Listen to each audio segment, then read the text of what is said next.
said, ooh, ooh, ooh, kiss me like your ex is in the room. Don't you be afraid of something new. If we play this right, you could be that someone, yeah, that someone who won't leave me lonely tonight. Why is that song not on the soundtrack to this? Because they usually get new original songs are written for these movies. Welcome back, folks, to the newest episode of StillerBros at the Movies, where today we are going back to a franchise that we have long had a soft spot for, Fast and Furious, with their newest installment, fastx. So, this movie has a little bit of more of a struggle than the typical Fast and Furious fare has had in the last couple of years. It used to be just the case. Fast and Furious movies used to just kind of be the case of, let's print these things out. They're easy. They're just like, we don't need to think too hard about things. This one, on the other hand, kind of hit a wall pretty early in its production. After the release of F9 2 years ago, we had pretty much confirmed that Justin Lin would be returning to pretty much close out the rest of the franchise.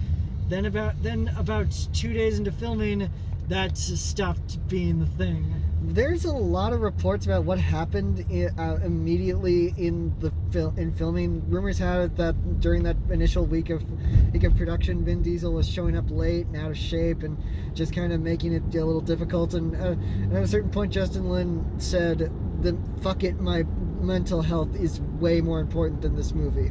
And he walked away, which led to the production getting shut down, because how do you shoot without a director? Well, you typically ask what happens on most Bryan Singer movies, but they didn't do that. And anyway, they looked for a director for a little while until eventually they settled on one who seemed perfect for the job, because he kind of knows how to do movies like this, having done the Transporter movies.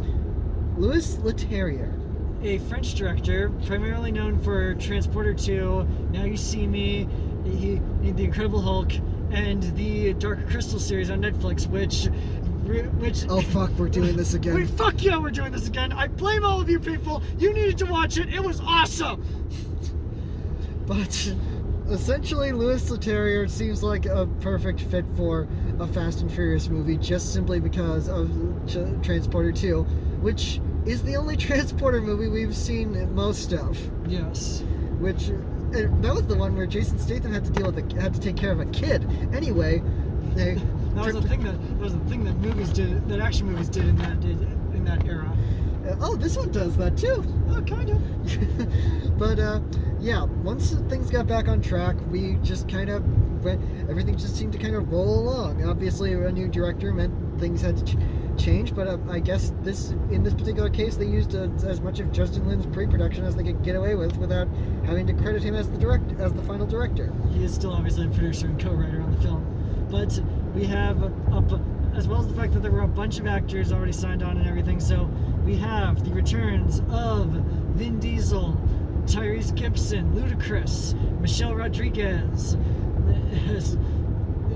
Scott Eastwood, John Cena, and just so many more that I can't even name off the top of my head. Oh, Charlize Theron, obviously. Basically, most of the people who have walked in front of a camera in a Fast and Furious movie are also lined up to come back. Take that with a grain of salt, people who have avoided spoilers. And then of course we have new people in this, namely, first of all, Brie Larson joining the franchise. She seems very excited about this, so why not? And as well as Alan Richardson. But the big one is the villain of this piece, Jason Momoa as Dante. Jason Momoa seems like the kind of guy who is just kind of tailor-made for the Fast and Furious movies. The guy doesn't take himself seriously at all, but he also looks like this big biker guy who could beat the shit out of you just for looking at him funny. And God knows, he has charisma to burn, so having him be the new villain in a Fast and Furious franchise, just makes sense. And the fact that he is calling back to Fast 5, in a sense, well, for one, it means that he's basically been stewing under the surface for like the last 10 years? I think you're pretty close to. Yeah, pretty close. I hope they explain what he's been doing, but the fact that Jason Momoa is here and he seems to be having the time of his life. He is doing the stereotypical villain guy actor performance of I'm gonna make jokes. I'm gonna make it abundantly clear that I'm just here because I want to have fun. I know what kind of fucking movie I am in, and I am going to absorb every second of it. I am not aiming for an Oscar in this. This is not the movie where I aim for my Oscar. This is the movie where I'm just playing a kid having fun with everything, and that is just all the things that we would want from Jason Momoa in this. And of course, Brie Larson and Charlize Theron are both in here. Charlize Theron mostly, and it looks like Charlize Theron is actually going to fight in this one, which is great because usually when they cast an actor like Charlize Theron into a Fast and Furious movie, it's usually so that Michelle Rodriguez has someone to beat up in the third act, and and these two characters have strangely not been in the same room for since that one scene in Fast 8. But obviously. Yeah, we know there's a formula to this where we have a badass woman actor in the movie, just so Michelle Rodriguez can have a kick-ass fight scene with Ronda Rousey or a piece of shit or now Charlize Theron. Honestly, that's what I thought they had cast Brie Larson for in the first place, but apparently that's not what they're going for. Yeah.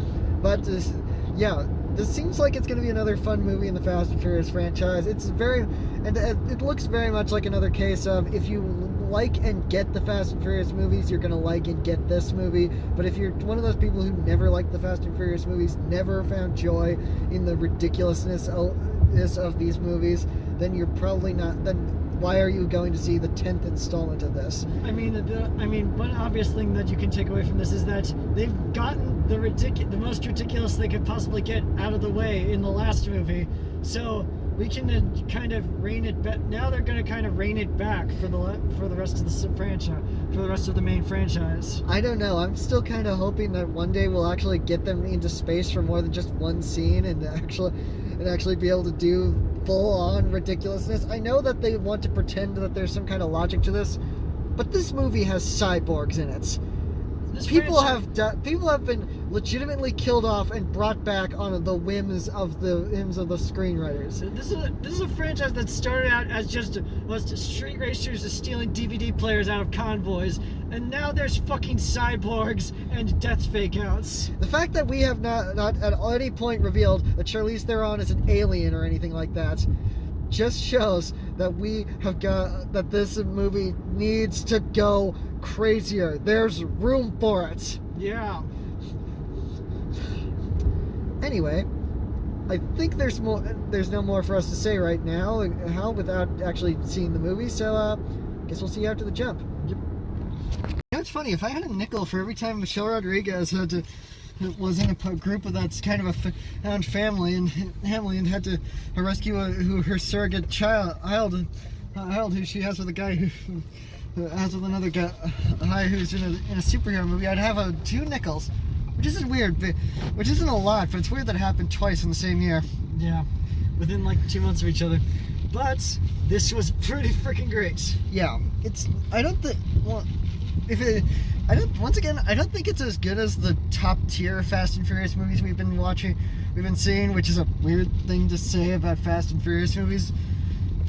Look, these movies are basically junk food, and if you know what you're getting into, you're gonna have a decent enough time, and I think we had a decent enough time here. Yes, this time when they say that they break the laws that they do stuff that's impossible and break the laws of physics, it actually feels a little more hand wavy than last time. Yeah, especially since it feels like they just they were just kind of like, you know what? Let's just have fun with this, and they are having so much fun with it. Yeah, and let us have fun talking about all the fun they have with it. So, I love John Cena. I'm just gonna make that abundantly clear. The second he shows up in this movie and has an entire subplot with Vin Diesel's son Brian, I just love the hell out of it, because it's just because it's just fun to watch John Cena play off of this kid. And I just need to make that clear. John Cena. We don't watch wrestling, but everything I have seen John Cena in, I have legitimately loved him in. Yes. Which is weird because you usually can't see John Cena. Yeah. But but that's an interesting thing also, is because it kind of feels like they're in a different movie, because it is kind of taking up a lot of the movie is John Cena with this kid. But they're splitting up. But the thing about this movie is that it splits off into like 4 different subplots, where it's like what Vin Diesel is doing, what John Cena and Brian are doing, what Ludacris, Roman Ramsey, and Han are doing, and what Letty and Cypher are doing. But there's a big thing to this, and it's that this movie doesn't end. You know what? I actually didn't want to say this just because I don't want to. It feels a little spoilery about the ending of this movie. But this movie is very much. But it's the thing to say about the ending of this movie without without throwing any kind of spoiler at it, is this was meant to be 2 parts. We have to keep that in mind. This was meant to be when they were planning it. It was meant to be the final part of the entire main part of the saga, mainline part of the saga. When they were shooting it, it was meant to be part 1 of a 2-part movie. Now Vin Diesel's on the press junket, subtly seeming to imply that he wants that the studio asked him to make a 3rd one. So it sounds like they're gonna make this a trilogy to wipe it out. To which I say, I love these movies, but could we just let them end on their own terms? I would be happy with ending on 12, just because ending it on an even number would just make my kind of sort of OCD thing, the brain feel a little happy in some capacity. But it feels like we are building to the end. Yeah, there's very much an end game. It feels like there's very much an end game in mind. Whether or not, how far ahead planned that is another story, because usually when they're like, we're making this a big 3-part epic finale, it's like, and we shot it all already, so you're just gonna have to wait on it. They haven't shot a single thing for the 2nd one of these, or the 3rd, or even planned for the 3rd one of these, so we don't know how this ending is going to resolve itself in the end. But we do have Louis Leterrier returning to direct the next one, so we already have an idea of how it is going to come together, and this is pretty freaking solidly directed. It's pretty basic Fast and Furious direction, with the exception of the greatest Nas button hit in the franchise ever. It's a normal Nas button hit for a Fast and Furious movie, but they take it just a little bit further enough to be like, it's just going the extra inch to make it just that much more epic, to make it feel like this is the one that really saves the world. Like running from the tank up the tubes up onto Vin Diesel's big, jacked, sweaty bicep, down his arm, into his thumb, pressing the button. And then into the engine and do the usual thing. But it's the little things. Yeah. And of course, and I don't know how we've gotten this far in without explaining the fact that Jason Momoa doesn't give a fuck. He just does not give a fuck. He is enjoying every fucking second of his time on screen, dressed and acting like and dressed like somebody's aunt, wine drunk at an Elton John concert.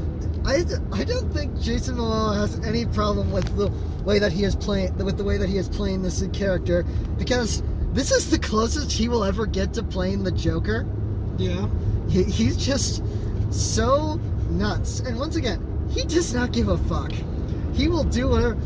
I don't even think Louis Leterrier told him to do this. He just was like, he just watched him do this on set and was like, I'm not gonna I do not know how to tell him to stop. I don't think I can tell him to stop. I'm not going to tell him to stop. I'm actually very scared of him. Are you enjoying our bad French accents? Because I kind of am. I kind of am too. Also, Rita Moreno, when I found out she was going to be in this movie as Dom's grandmother, I laughed out loud in the Great Clips waiting area. Yeah. And to have Oscar winner Rita Moreno as like the third or fourth Oscar winner to join this franchise. She's one of 3 in this movie. And so it's just kind of all female too, huh? Amazing. It's kind of interesting that there's 3 Oscar winners in here. All of them are the women parts of this movie. Yeah, progressive. Anyway, but the fact that Rita Moreno is in here is just amazing. It's like, and of course she gets a big emotional moment, and when Brian Tyler decides, I'm going to put See You Again in here just to remind us how far we've come, it's like, yeah, that tugs on my heartstrings. It's not Fast and Furious. It's not Furious 7 make me cry every single time I watch it emotional, but it's like, okay, you hit that button. Like, you have that button, you have that arrow in your quiver, you're going to use it, because, yeah, See You Again in effect, just pulling See You Again at a couple of piano chords of See You Again in is just going to always have a little bit of something for this franchise to use.